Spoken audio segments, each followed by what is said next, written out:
Welcome to the Find Your Leadership Confidence podcast with Vicki Nedling. You are about to discover impactful lessons that help you grow as an individual, grow your confidence, and find the positive and good within you, so you powerfully and authentically become the best version of yourself. Be sure you visit our website at www.findyourleadershipconfidence.com. While you're there, subscribe to us via your favorite network. Now tune in, get ready, and enjoy the journey of emerging as a leader of exception in the 21st century. Welcome, everyone, to the Find Your Leadership Confidence podcast. I'm your host, Vicki Nedling, coming to you from Roswell, Georgia. The goal of this podcast is to bring topics and guests that will empower you to become that confident leader and take your business and your life to the next level. Today, I am very pleased to have with me Mark Bartel, and let me tell you a little bit about Mark. Mark works with real estate agents, coaches, advisors, and other small businesses to cut the sales cycle in half by building customized AI tools for social media accounts and other businesses. This creates unique user experience and reduces the redundant human interaction and increases the sales pipeline by eliminating inquiry backlog, especially on those social media as you're trying to scale. Today, we're going to talk about how to automate to accelerate. How AI can cut your sales cycle in half. So please join me in welcoming my guest, Mark Bartel. Mark, so good to have you on the podcast today. It's great to be here, Vicki. Thank you. I always like to start with two easy questions. I say they're easy. Sometimes people prove me wrong. But the first one is simply tell everybody, where do you live? Where do you call home right now? Sure. I live in Raleigh, North Carolina right now, though I'm originally from Toronto up in Canada. So it's a fun time for both countries right now. Yeah, really. So did you come, well, you can tell me that with the next question. So talk to us about your journey. What was that turning point in your life that led you to do what you do today? Certainly. So born in Toronto, as I mentioned, moved down to North Carolina when I was 3 or so, and always had a knack for building things. Legos were my favorite toy growing up. And my first conscious thought of what I wanted to be when I was, sentient enough to think about my future was I wanted to be an engineer. Like I thought, being totally honest here, my thought was like, I'm gonna build the Star Wars starships and that'll be my life. And then as I began to realize what an engineer was, like, okay, this is still pretty cool. Yeah. I eventually pivoted that into the pre-med world, and that lasted about 5 or 6 years, I'd say, from like late middle school until halfway through college. But that's kind of where my journey kicks off. I think I did a lot of self-reflection just through the church that I was a part of and a lot of the people that I surrounded myself with Mm-hmm. in college. And I really started asking myself, why am I pursuing this pre-med journey? What compels me to want to spend so much time in hospital? And I realized after a certain point, like there were a couple things I wanted to get out of my career, and I just thought that medicine was the ideal way to do that, but it was actually one of the harder ways to that. Like I've always Mm-hmm. been very relational driven. I've always been very curious about the world, and I really love, having deep conversations from people all over the world in different cultures, especially. And I Mm-hmm. think I saw medicine's the fastest way to do that, fastest way to make money, fastest way to see everything. And my logic was the human body works the same here as it does in Argentina, as it does in Singapore, and everywhere in between. And the relational component of medicine really appealed to me. But as I got more into it, I realized all those really enjoyable parts of medicine, yeah, they're there, but that's like 5 to 10% of the job. Like I had this idea in Mm-hmm. my head of working by a day as a doctor and then like building cool medical technology at night. And then I realized how No unfeasible way. unfeasible that No. was. So around junior year, I finally started getting the confidence to start branching out. And we're skipping a lot of details there, but for the sake of Mm-hmm. consolidating this interview, I started looking more seriously at entrepreneurship as a viable path my senior year, and then that made me realize I didn't know anything at all about marketing. Yeah. So I went to Duke University, did a master's there, and then did 2 years in corporate. What I'm doing now, it was kind of born through COVID, I would say. I Yeah. was I was helping a friend migrate into Canada because like as a Canadian American, I was uniquely able to access both countries in a time when the border was locked away. So was helping her move up there, and then I got that notification that Chadwick Boseman had passed away, and that really shook me because here was the guy who was at the top of his career. He just finished starring in two like multi-billion dollar Marvel movies, and he was gone. Poof. Thank you for playing Don't Pass Go at the ripe age of 43. And that really made me think like, what exactly am I doing here in corporate, and do I really enjoy the work that I'm doing? And so around this time, I was watching a lot of my colleagues and their buddies who had small businesses. They were getting absolutely clobbered with lower demand, all these regulations, had to fire employees, furlough employees. And I thought, surely I'm an engineer. I can build some little tools to help them get going and maybe lighten the load a little bit. So I picked up my first couple clients, started building little automations and chatbots for the businesses, and had an absolute blast doing it. That was when I realized, okay, this is not just an idea on paper. This is something I could, start doing full time. So 6 to 12-ish months after my first client, I walked away from corporate. This would have been in 2021, I think, and I've been building automations, saving businesses time, and giving them more freedom for the last 4 years. And I love doing it. Awesome. Yeah. So you mentioned chatbox for some of those out there that maybe haven't got into AI. Just explain what a chat box is. Sure. So chatbot, there's multiple ways to build these, but essentially what they are is when you go to a website, it's going to be that little box in the bottom right corner of the website. And this can do as little or as much as the designer wants.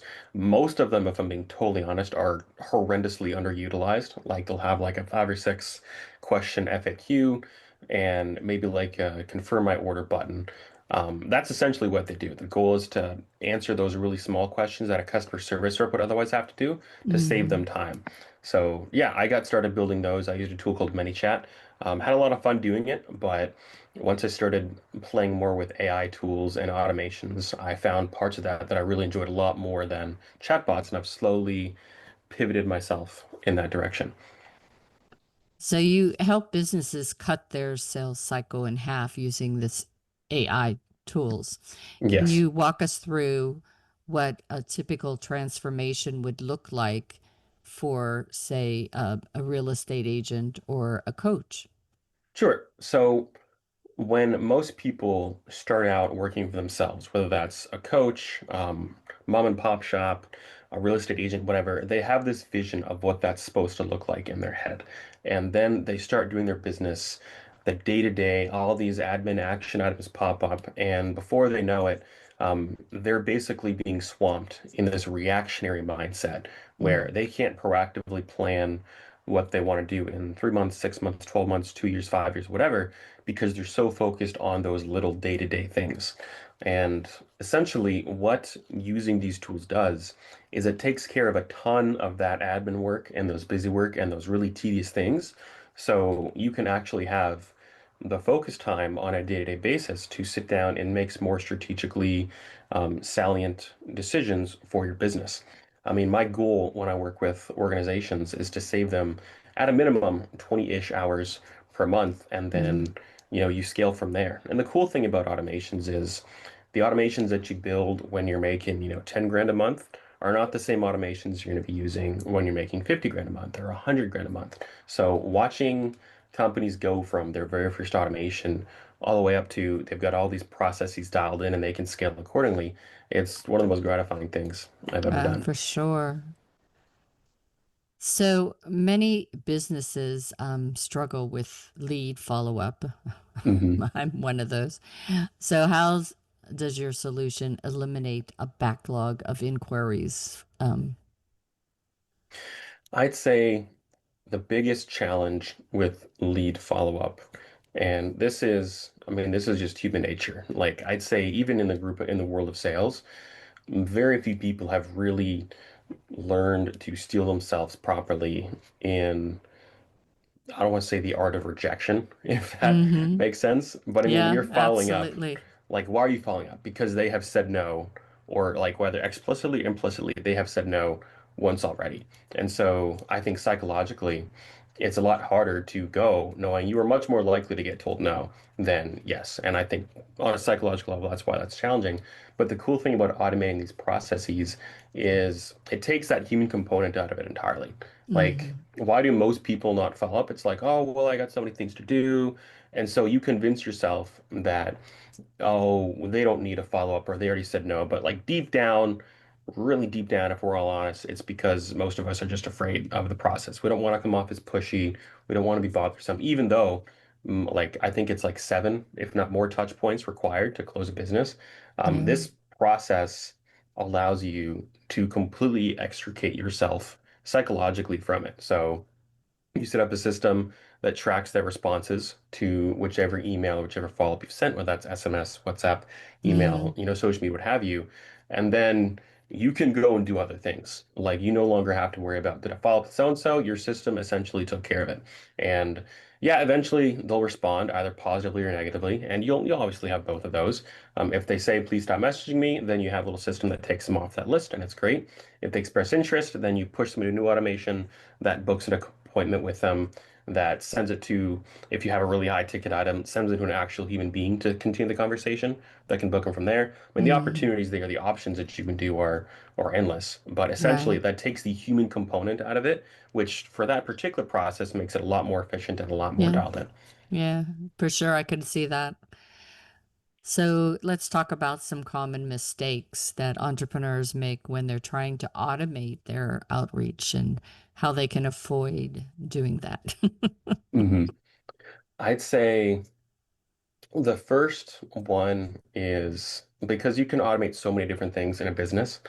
The first step is knowing how these systems can work together for your individual business. And what I mean by that is going back to that reactionary mindset I mentioned at the beginning of this call. Even in the world of automation, there's a way to think through how to build systems for your business. Like you have your foundational automations, and then you have the supplemental ones. And foundation could be like automating your CRM, and then supplemental could be automating a very specific niche user that's going through your pipeline ever so often. Mm, So I'd say there's this book out there, Ultimate Sales Machine, I think, by Chet Holmes. It's an older one. He talks about the simple concept called pig-headed discipline. And when I first read this, this was a game changer. He said most people go to some seminar or any kind of educational thing, and they'll get genuinely good information out of it. But, fast forward a month and they're just not implementing that information. Not because it's not useful, not because it's not helpful to them, but they just didn't put that into their daily habits and let it stick long enough to start seeing right. the fruits of that. The thing about building these systems is you can build that if you are trained how to think in systems, then you can build those systems in a way that take advantage of your own human psychology in a way that ensures that they will be used, for the long term rather than just the short term. And that's something I try to teach all my clients to do when we get started. I have this exercise with them. It's a 2 by 2 box. There's on one graph, or one axis rather, it's what are you good at? Like, what are you Hmm. skilled at versus what do you suck at? The other one is what do you like doing versus what do you hate doing? And then Hmm. you focus on those four. So the things that you love to do and you're good at them, you want to keep doing those. You want to spend Hmm. as much time as you can doing those things. For the ones that you don't like doing but you're good at, and the ones that you like doing but you're not good at, and then the ones that you don't like and you're not good at, those are all opportunities to automate those things away so you can be Right. really focused on those things. When you start, just take your day, take your 40 hours a week, your 60 hours a week, whatever. Think of all the things that you're doing repetitively, like multiple times per day, per week, and you put them all in that 2 by 2 matrix. And when you find the ones that you're doing the most that aren't in one of those great boxes, ideally ones you don't like doing, that is the first thing that you can start automating. And then you can start scaling them from there and taking back more and more of your time. So I'd say to tie that back in your first question, the biggest mistake people make, the first one is not knowing what to automate in a way that Right. makes these automations sustainable. Second one would be using specifically with tools like ChatGPT, using the copy poorly.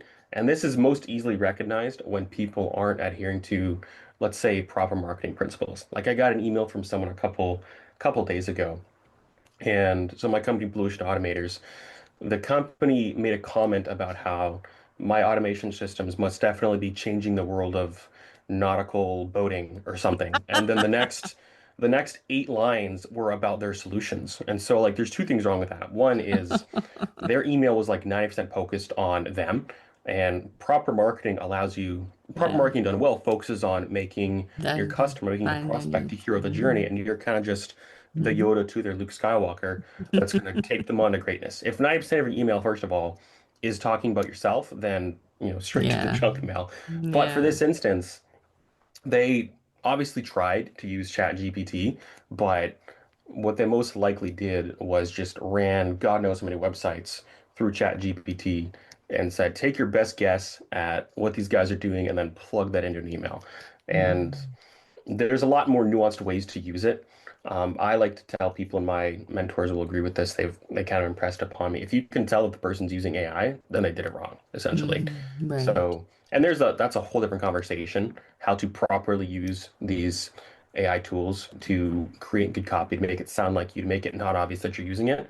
And again, we could talk about it later if you want, but I say that's Mm. the second most common error that I see with these tools. Yeah. And I think that's important to point out because people, may hear that and say, "Well, I'm not going to use AI," and that's not the right direction to go. Hmm. You need to just use it well. Yes, Use, learn how it can really be an advantageous to your business and to, I use it all the time and it cuts 40 hours out of my week for sure. absolutely. So, talk about tools that create a unique user experience, but still reduces that human um, interactions. And I'm thinking that we as entrepreneurs, we have VAs as well Hmm. as hopefully using AI. So, when is it the time that you should use that human to help Hmm. you save time? Again, you focusing on what makes money for you and Hmm. having those other things spread out to either AI or virtual. So talk to us a little bit about that. Sure. So the first one, I'd say if you're using outreach tools, you're sending SMS messages or WhatsApp messages, I hesitate to say, I don't think there's ever a time where you just want to set it and forget it and walk away from it. I'd say the place where AI combining with a VA can be properly leveraged is when you teach a VA how to use these tools and then let that be their domain. So if you build a system that messages people on WhatsApp, for example, you do cold outreach, and then let's say you have a body of knowledge that your bot is trained in on how to respond. That could be customer inquiries, that could be tell us about your products, what have you. You can design these systems in a way to where, like, how like ChatGPT is, if they don't know, like they're gonna try to BS you, and like they want to give you something, so they'll make something up and send that over. You can teach these systems based off how you word them. When they don't know what to do, they automatically notify a VA, hey, we have a question here we don't know. And then the VA can come in, answer Yeah. that question, have that answer be uploaded into their database Yeah. so they don't have to answer that one. They don't have to flag a human twice. And then over time, you're essentially using the VA on the job to make the AI more efficient while also monitoring it. So that's the first Mhm. one. Second one would be same thing if you have a large ticket item. Once you get so far into a sales process, you can use that same system to flag a VA or a salesman or some human being to come in. Okay, we're 80% of the way through the sales process. Now let's just help push this over the finish line Yeah. using an actual person. I'd say the most interesting place where VAs and AI can meet right now would be these tools called AI agents. I say they're relatively new, but I've been really digging into them for the last, I'd say, 3 to 6 months. Most common one I use is called relevance.ai. And essentially, what this does is it teaches. So, for anyone listening, if you guys know anything about automations, the way that these automations talk to each other is through these tools called APIs. Hmm. API is basically how any two things over the internet communicate to each other. API will Hmm. send a request for information, API response sends it back. And whenever you automate a tool, you're doing so because you're doing so through APIs. So we need an Hmm. API code. And what these agents do is you essentially give them the keys to each of these tools. So you'll give them the keys to your email, the keys to your calendar, the keys to your CRM, what have you. And then the prompt you give it will say something like, when this lead comes in, send an email to so and so, upload it into the CRM, send them a response, and do whatever else you need to do as part of your sales process. And Hmm. then this AI tool will do all those things because it has access to all of those tools. And so once again, you hire a VA to be trained in how to manage these AI agents, and then they just basically have to monitor it. I mean, the Yeah. first thing I think of is like those 19th century, like the car factories. You have one person elevated watching all the people, all the workers build their respective part of the car. You're Hmm. basically doing that with your VA, looking over all these AI tools and watching for errors, stepping in when necessary, and just making sure the process works smoothly. Yeah, absolutely. So, if somebody is just getting started with AI for their business, what would be the first step that you recommend to save time and money right away so that hopefully it convinces them that this is a good way to go? I'd say in the short term, I mean, most people, when they think of automating their business, there's usually one or two things that's really annoying them that they'd like to see automated. I'd say if you can automate that one as fast as you can. Like I just finished working with a nail salon a couple weeks ago, and they came to me and they said, "Hey, we're just technologically overwhelmed. This is taking us far too long. We need you to do this, that, these, those." And it was just those four things, and we plugged them in. It worked. They saw fruits from it. They saved a couple hours a week, and they said, "Great, those work well. Now what's next?" I'd say most of these automations are kind of like they're kind of like stacking habits almost. Like once you see the fruit from one, you'll start Hmm. thinking, what else can I automate? Yeah. What else can be done? So, I mean, the most common one, if I can give specific suggestions on what to automate first, would be the calendar bookings, would be the Hmm. follow-ups, as you mentioned, and would be uploading leads into the CRM from whatever tool that you have. I mean, that's something every business, Hmm. regardless of where you are, if you're an online coach, real estate agent, what have you, you're doing all those things. So if you can Hmm. automate those processes, then you can start thinking about the deeper ones that are more custom to you, that would require a bit more thought, but would also yield a lot more time back once Yeah, automated. for sure. Time is flying by. What is your vision for AI in sales and client communication? I think we talked about it a lot just now. You know, when we talk about AI too, knowing what and how to ask the right questions. So when we're you talked about earlier your chat box and having knowing what questions to ask that will save you from having to be the person that is always doing that. Mhm. How you ask questions, I think, is really an art that those that are not strong in that area need to practice. So how do you help people know how to prompt your AI properly to get the answer that you hope to get back? Mhm.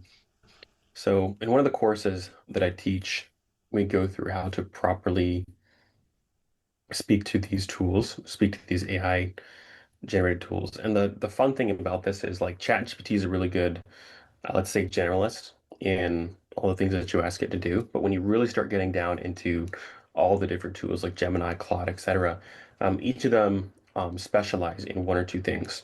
And I'm not sure if that was intended that way when they were built, or if they just happened to be really good at that one particular thing. But like funny enough, ChatGPT is not the best. Like it's the best at competently handling most everything that's thrown at it. But for coding or for prompt running, there are better tools that are out there for those things. But I'd say to get the like, I guess, big picture, and granted, this is a really lengthy conversation. Hmm. So summarizing all this into a couple sentences, um, the two most important things I would say when prompting these tools, the first one is providing proper context. And the more context that you provide it, the better it's going to be. So, like, craft me an email copy that advertises a sale taking place tomorrow at midnight versus, hey, I am a business owner. I run this type of business. Here's my products. Here is my most lucrative products. I need you to craft an email chain specifically about this to this target audience. Here are the features of the product. Here's what they did from their competitors, and here's the urgency that we're creating in order to sell this. The more specific you get, the Mm. better off it's going to be. So that's the first part.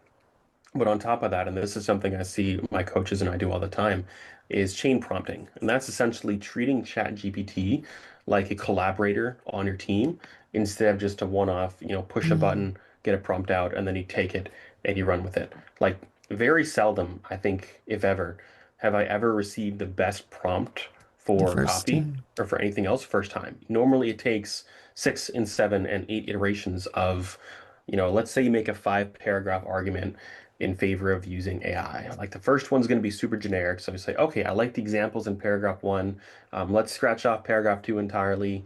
Paragraph three, let's flesh that out a little bit. Paragraph four, really solid closing. Let's keep that, get rid of everything else.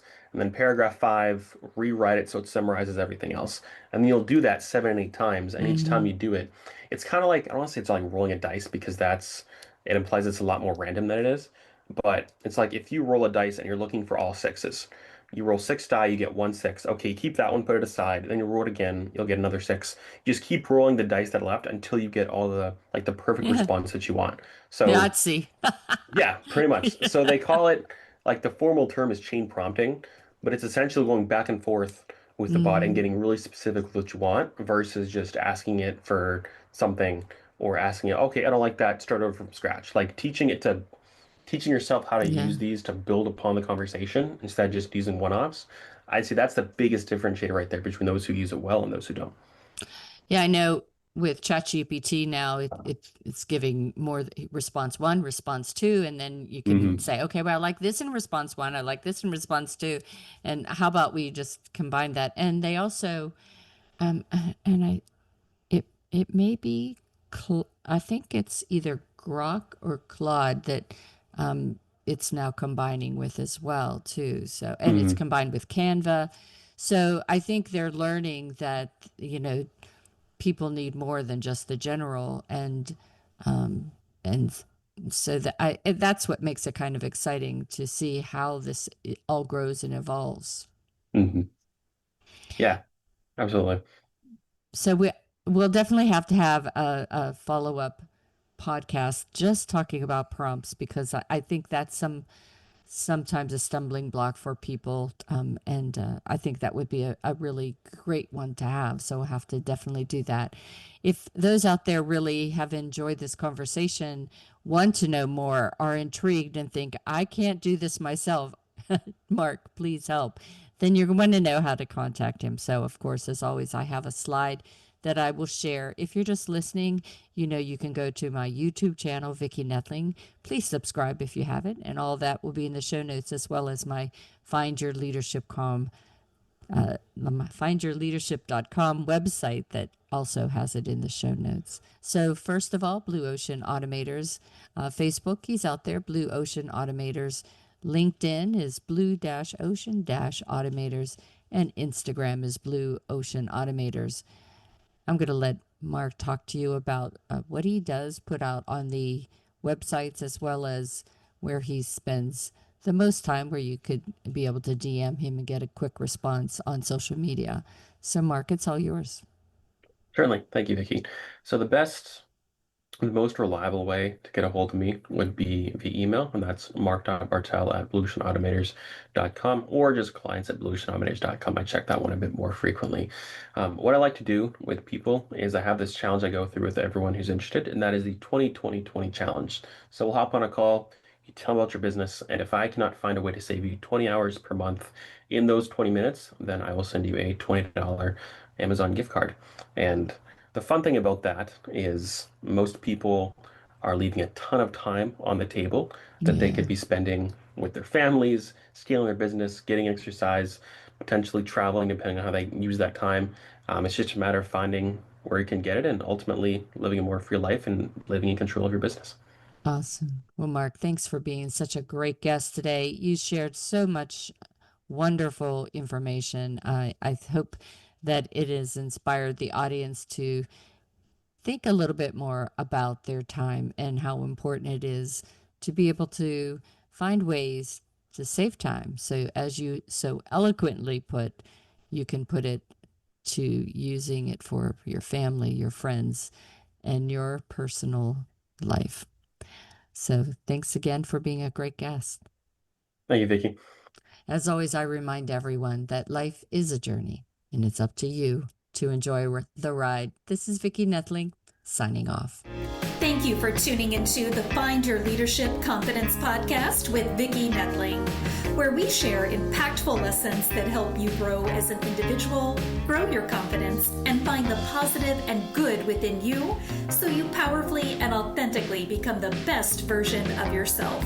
Remember to visit our website at www.findyourleadershipconfidence.com and enjoy even more great episodes like this one. Again, while you're here, subscribe to us via your favorite network. We look forward to seeing you next time on the Find Your Leadership Confidence podcast.